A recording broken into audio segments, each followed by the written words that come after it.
আসসালামু আলাইকুম রহমতুল্লাহি বারাকাতুহু। একবার তিনজন লোক পথ চলছিল। এমন সময় তারা বৃষ্টিতে আক্রান্ত হল। অতঃপর তারা এক পাহাড়ের গুহায় আশ্রয় নিল। হঠাৎ পাহাড় হতে এক খণ্ড পাথর পড়ে তাদের গুহার মুখ বন্ধ হয়ে গেল।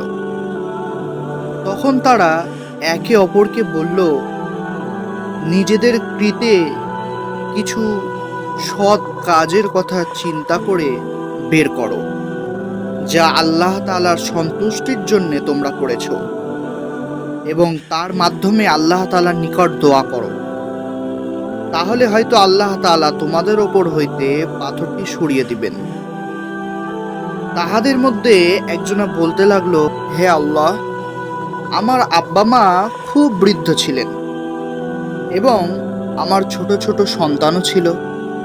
আমি তাদের ভরণ পোষণের জন্য পশুপালন করতাম।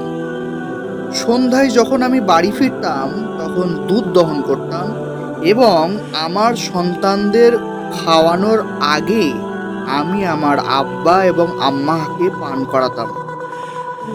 একদিন আমার বাড়ি ফিরতে দেরি হয়ে যায় এবং সন্ধ্যা হওয়ার আগে আসতে পারলাম না। এসে দেখি তারা ঘুমিয়ে পড়েছে। আমি দুধ দহন করলাম, যেমন প্রতিদিন দহন করি।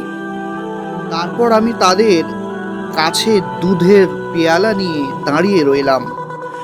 তাদেরকে জাগানো আমি পছন্দ করিনি এবং তাদের আগে আমার বাচ্চাদের পান করানো সঙ্গত মনে করেনি। অথচ বাচ্চাগুলো দুধের জন্যে আমার পায়ের কাছে পড়ে কান্নাকাটি করছিল। এইভাবে ভোর হয়ে গেল। হে আল্লাহ, আপনি জানেন, আমি যদি শুধু আপনার সন্তুষ্টির জন্যেই এই কাজটি করে থাকি, তবে আপনি আমাদের হইতে পাথরটা খানিকটা সরিয়ে দিন, যাতে আমরা আসমানটা দেখতে পাই। তখন আল্লাহ পাথরটাকে একটু সরিয়ে দিলেন এবং তারা আসমান দেখতে পেল। দ্বিতীয় ব্যক্তি বলল, হে আল্লাহ, আমার এক চাচাতো বোন ছিল। পুরুষেরা যেমন মহিলাদেরকে ভালোবাসে, আমি তাকে তার চেয়েও অধিক ভালোবাসতাম। একদিন আমি তার কাছে চেয়ে বসলাম, অর্থাৎ খারাপ কাজ করতে চাইলাম, কিন্তু তা সে অস্বীকার করল, যে পর্যন্ত না আমি তার জন্য 100 দিনার নিয়ে আসি। পরে চেষ্টা করে আমি তা জোগাড় করলাম এবং তার পায়ের কাছে এনে ফেললাম। যখন আমি তার দুই পায়ের মাঝে বসলাম, তখন সে বলল, হে আল্লাহর বান্দা, আল্লাহকে ভয় করো, অন্যায়ভাবে মোহর ছিঁড়ে দিও না, অর্থাৎ আমার সতীত্ব নষ্ট করো না। তখন আমি দাঁড়িয়ে গেলাম। হে আল্লাহ, আপনি জানেন, যদি আমি আপনার সন্তুষ্টির জন্যেই এই কাজ করে থাকি, তবে আপনি আমাদের জন্য পাথরটা সরিয়ে দিন। তখন পাথরটা কিছুটা সরে গেল। তৃতীয় ব্যক্তি বলল, হে আল্লাহ, আমি এক ফারাক চাউলের বিনিময়ে একজন শ্রমিক নিযুক্ত করেছিলাম।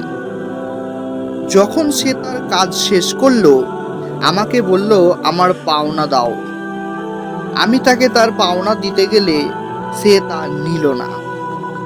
আমি তা দিয়ে কৃষিকাজ করতে লাগলাম এবং এর দ্বারা অনেক গরু ও তার রাখাল জমা করলাম। বেশ কিছুদিন পর সে আমার কাছে আসলো এবং বলল, আল্লাহকে ভয় করো, আমার মজুরি দাও। আমি বললাম, এই সব গরু ও রাখাল তুমি নিয়ে যাও, এগুলি সবই তোমার। সে বলল, আল্লাহকে ভয় করো, আমার সঙ্গে এইরূপ ঠাট্টা বিদ্রুপ করো না। না, তুমি এইগুলো নিয়ে যাও, এগুলো সত্যিই তোমারই। তখন সে তা নিয়ে চলে গেল।